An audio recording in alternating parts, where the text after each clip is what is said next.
And we're back with some more Checking Lines franchise mode. And in this one, we're going to start things out by looking at the lines, because there are quite a few changes here. So first line, we have Ritchie, Wenberg, and Aronson. These three are back together for yet another season. And on the second line, you have Nemesnikov, Hintz, and Danielson. So a much different look on the second line than usual. Now on the third line, you have Janssen, Rosehill, and Palat. Fourth line, you have Eller, Taves, and Little. On defense, you have Larson and McCabe, Stillman and Shea, and then Foote and Keith. In goal, you have Demko and Mrazek, and scratched are Keith Yandel and Anthony Duclair. Now, there's a very good reason for this. I'm going to explain myself on this because the man did lead our team in points last year, and we're about to make a very big move. So first, I'll point out that note our depth at wing. We have Ritchie, we have Nemesnikov, we have Janssen, we have Palat, Danielson, Aronson, all those guys at wing. And then Rosehill's a natural wing as well. We just have to use him at center because he has a good faceoff rating. And speaking of Rosehill, with the insertion of Rosehill into the lineup, that pushes Hintz up to the second line forward because he's now an 85 overall. And he's also, what we were desperately missing on that second line last year was a good faceoff taker. And Hintz has proven himself to be that over the course of the past 3 years. 54% during year number 1, 51% during year number 2, and 54% last year as well. A very good hitter, very consistent hitter. Takeaway giveaway ratio is a bit concerning recently, but that's the only thing that's really all too concerning about him.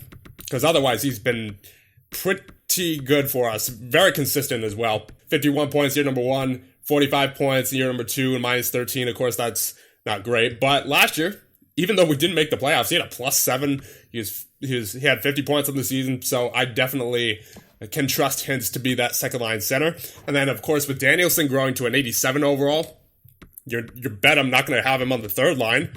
He's at the very least on the second line. And at some point, honestly, may move up to the first line. The reason he's on the second line right now is because I want to keep him and Aronson separate, since they're generally the same kind of build of player.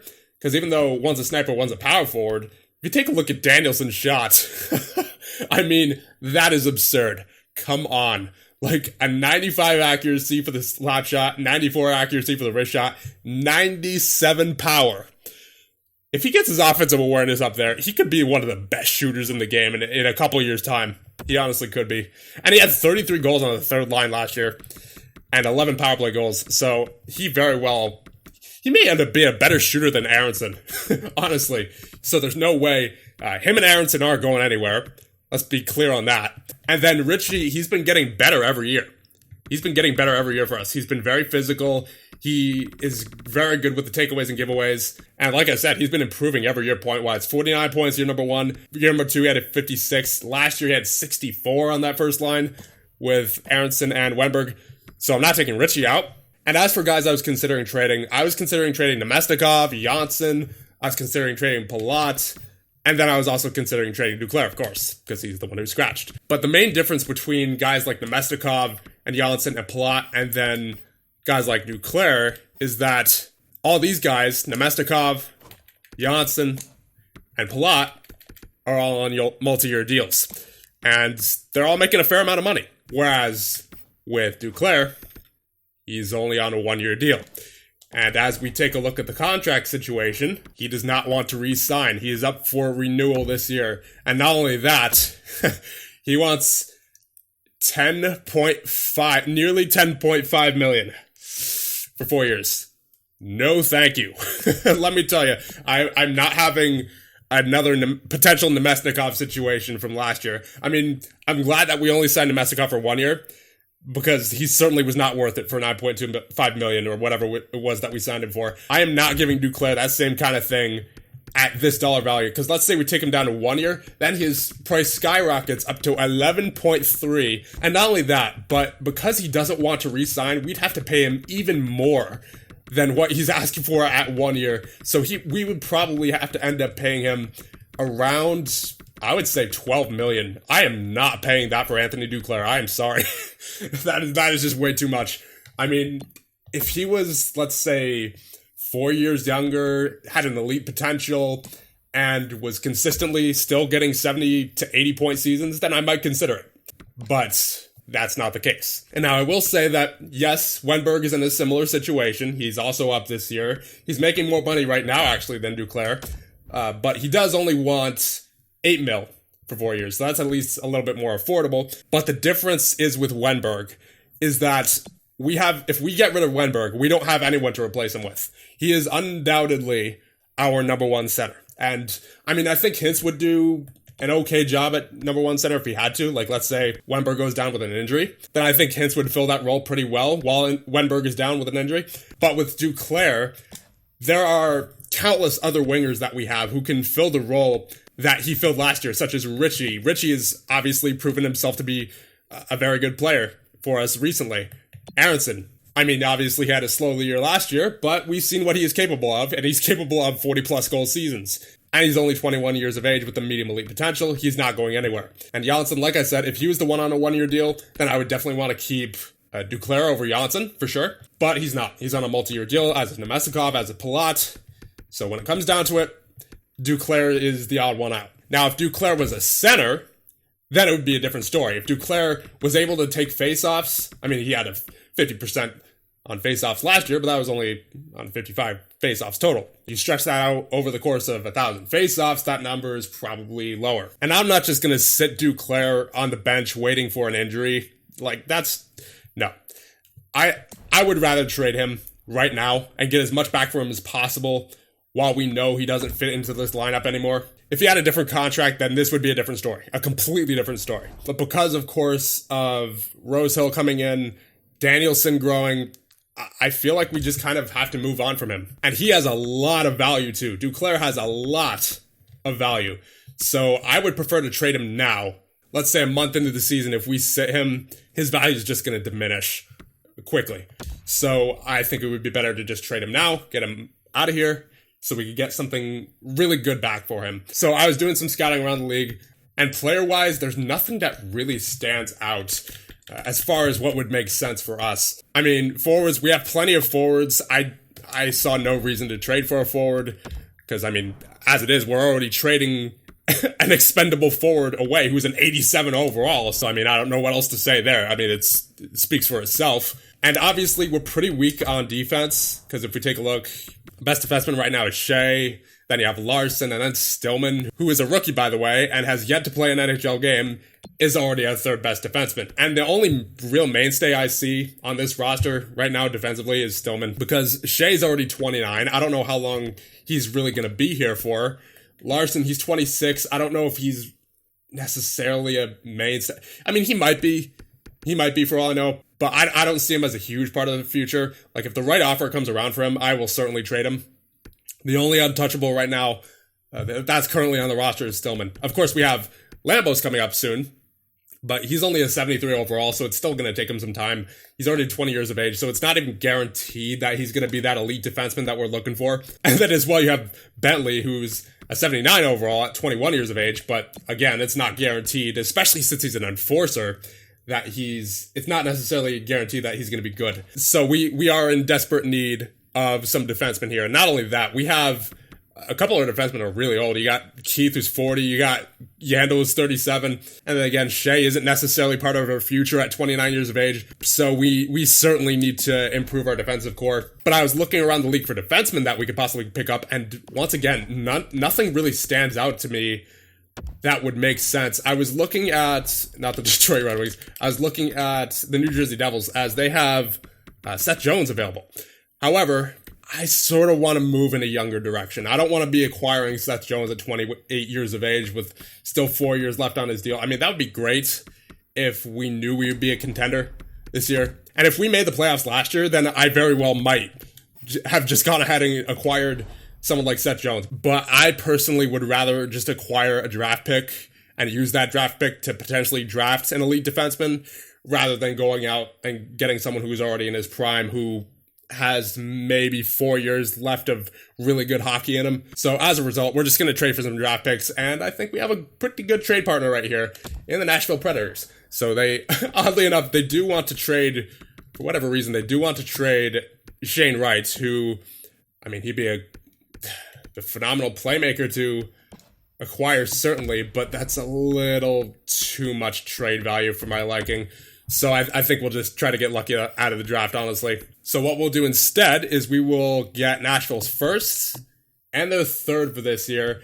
And we're also going to have to take some salary back, I believe, because they are not in the greatest salary situation. Yeah, look at their salary, 0.8. So we'll be taking Johnny Boychuk back. He's making $2 million. Okay, so we're getting closer now. We're much closer to getting Nashville to that salary cap ceiling. However, we are going to have to retain some cap on Duclair. Don't mind doing that, as he's only, of course, on a 1-year deal.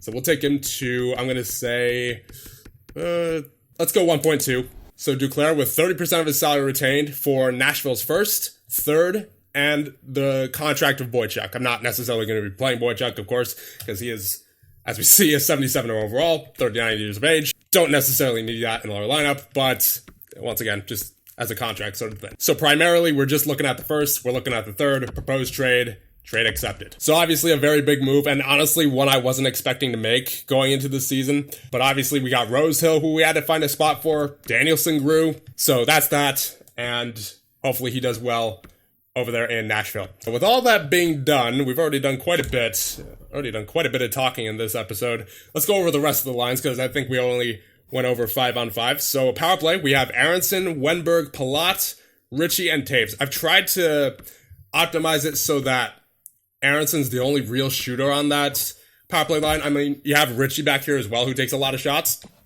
but he's on the point, and I don't know how many goals he's actually going to be able to get from back there. So we have Aronson as the primary shooter on this line, and then on this line you have Danielson as the primary shooter, because you have the likes of Hintz, Nemestikov, Shea, and Janssen, who are all mostly passers with him. Janssen is kind of a shooter himself, but once again, he's on the point. I don't know how many goals he's actually going to be able to get from back there. So my idea with that is him and Ritchie can get the puck on net, and then that's when guys like Danielson and Aronson can clean up on front. And then, of course, Wenberg, Taves, and Palat are the passers on the first line power play, and then you have Hintz, Nemestikov, and Shea as the passers on the second line power play. 4-man power play is Wenberg, Aronson, Shea, and Keith. Once again, same idea.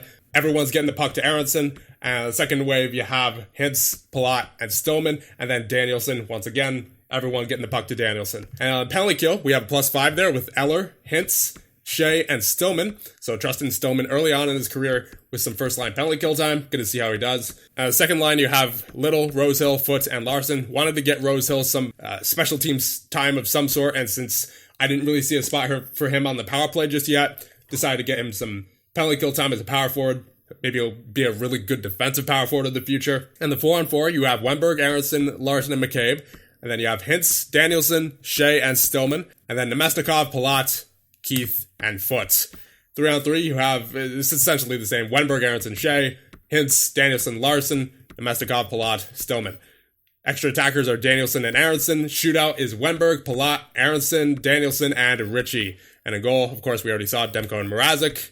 And scratch currently are Boychuk and Yano, so we're going to have to call up another forward there. But other than that, I believe we are good to go. So one other thing I want to do, I want to, for the minor league team, for the Prague Paladins, I want to get Bentley the best offensive defenseman partner possible so that Bentley can get as many points as possible. So I'm going to go out to free agency and look for one of those. And once we're done with that, we will get on with the season. So just as a recap, before we start the regular season, we now have 3 first-round picks this year. Okay, so 1 month into the season, and as we see, Jonathan Taves on the 4th line with 11 points. That is phenomenal. Then you have Aronson having a bounce-back season so far. 8 goals in 9 games played. Very good season for him thus far. Hope he keeps it up. Janssen with 9 points. I mean, we're looking good offensively so far. Certainly looking good offensively. And as we take a look at our team stats, I believe we're actually first in our division in goals for per game. Yeah, 3.56. Although that goals against per game leaves a lot to be desired. So let's take a look at what's happening with special teams here. You got power play running out of 26.5 currently, so nothing wrong there. Penalty kill could be a lot better for sure. We are dead last in the division with the penalty kill, so could fix something up there. So let's see what I can do about the penalty kill, and I guess then we'll get on with the simulation because I don't think there's any other changes I want to make in the meantime. I think I'm going to move Larson up here with Stillman because he is a +1 currently on the season, and Shea is a -4. So just thought I'd make that little change, see if we could spark something. And I think instead of Little, I'm going to put, not Hintz, Taves. I mean, obviously points aren't what matters for the penalty kill, but still, he's having a good season, so may as well reward him with more time. Although then again, does he really want more time as a 35-year-old? I'm not sure. But we're going to give it to him anyway, just see how he handles it. And of course, literally the day that we make those line changes, he goes down with an injury with a bruised arm until November 20th. So I'm going to do those line changes manually, unfortunately. And now Rosehill goes down with injured ribs till November 21st. That's about a week away. Jeez, we're not getting much of a break now with these injuries. Andre Palat now out with his sore knee till December 9th. So we're on December 1st now. As a team, we're not looking good at the moment. We're 9-10-4, 7th in the division, 8 points behind the wild card. It'll be pretty lucky, honestly, if we make the playoffs this year. Aronson's having a bounce back year, so that's good. That's the good news. He got 16 goals so far in the season. Danielson has 10, so we're looking good offensively, but I think defensively is where we're hurting, unfortunately. Wenberg's having a bounce back season as well, so maybe he looking to prove me wrong that he was an overachiever. Maybe he can get roughly 70 assists, 69 assists per season. Hopefully that's the case. Hint's doing very well. Janssen, all these guys getting quite a bit of offense. Rosehill could be doing a lot better. I mean, I guess he's not on the power play, but still. Would like to see a bit more from him. Stillman with a few points. Let's see in goal. Ooh, Demko with an 895. That is unfortunate. And Mrazek's been even worse with an 878 in 7 games. So that's yikes. Look at this guy. Look at Derek Bentley. 11 points in 23 games in the minors as an enforcer defenseman. This guy is such a stud. He's going to be great. So we're on January 1st now, and honestly, I wouldn't be surprised if we're sellers at the deadline, because we're 15-15-7 right now, almost halfway through the season. We're still 7 points behind on the wild card. And we even had a pretty solid run at one point in December where I think we won, 1, 2, 3, 4, 5, 6. Yeah, we won 6 games that month, but that still wasn't really enough to get us back on track with where we need to be in regards to the playoffs, so I wouldn't be surprised if we're sellers at the deadline this year. But again, on a positive note, Devin Aronson is having one heck of a year, as he has 44 points so far and 29 goals in 37 games. I would not be surprised if he hits 50, maybe possibly even 60 if he keeps up this pace. Wow. I mean, he is having an incredible year. 12 power play goals and 13 power play points in total. 4-game winners, and 19.2 shooting percentage. Holy moly. This guy is incredible at shooting the puck. No doubt about that. And obviously, I got to give some credit to Wenberg as well, because he's racking up those assists once again. 36 assists in 37 games. So certainly keeping him around. Richie, he's having a point per game season. Rosehill has 14 points so far. Demko, unfortunately, hasn't really gotten back on track. So I'm not ready to sell on him yet, because he did have a solid past couple of years for us. Solid past 3 years up until this year. So I'm hoping that he's just in some sort of slump right now and that he'll get out of it either later this year or next year.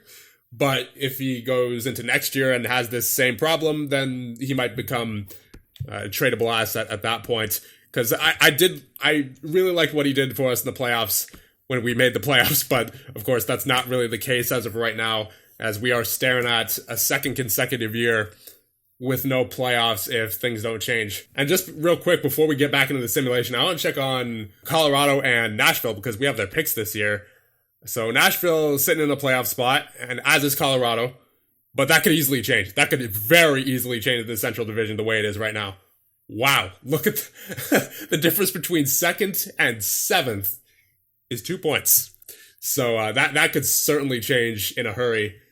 So hopefully the rest of the Central Division does us a favor and kicks the Predators and the Avalanche out of the playoffs there. That would be fantastic. Yeah, our defense just is not good. Either it's our defense or it's our goaltending or a combination of both. But something definitely is not working defensively, as we see with the 3.38 goals against per game. That is definitely unfortunate.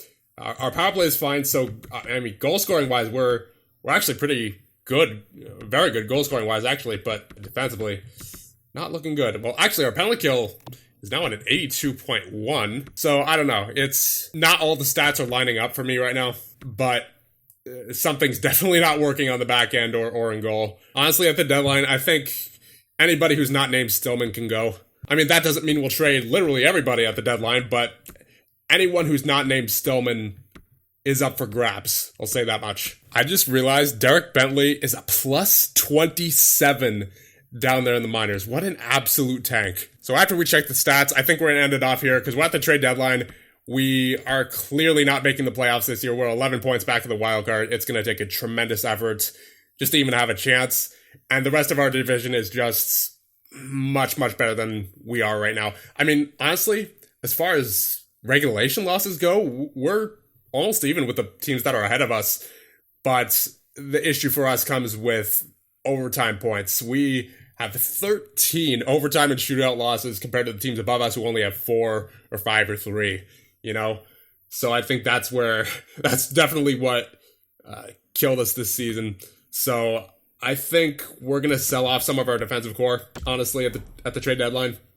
It's not gonna be this episode because it's already been a long recording. We'll probably end up trading Taves as well, just because he's 35, playing on the fourth line as an 83 overall. I'm sure there's some playoff team that would want him, and maybe we can move on from Palat, maybe Nemestikov, just given their ages, you know. And just one final comment before we end things off. If Aronson doesn't grow in this offseason, then there is something very, very wrong with player development in this game because he already has 42 goals in 62 games. He is too shy of his rookie year.